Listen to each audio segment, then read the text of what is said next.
I suggest that you get up in the morning and the first thing you do is you go to the mirror. Before you go to the bathroom or do anything, when you're really at your most delightful, go to the mirror and say, I love you. And what can I do for you today to make you happy? And you may not get an answer for a while because that part of you doesn't trust you. But if you start doing that, you'll find a very good connection. A very healing thing to do is just a couple of times a day for a month or so is to look in a mirror in your own eyes and say, I love you. I really, really love you. And just let all those feelings come up and notice them.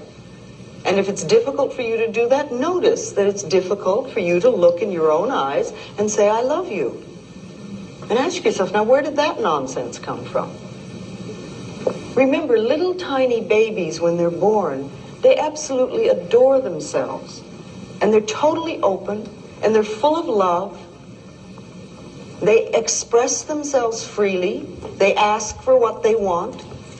They love their bodies from the top of the toe to the top of their head to the tip of their toes, and every point in between, including their own feces, which they'll gladly rub all over their bodies, because nobody's taught them guilt and shame. They know how wonderful they are.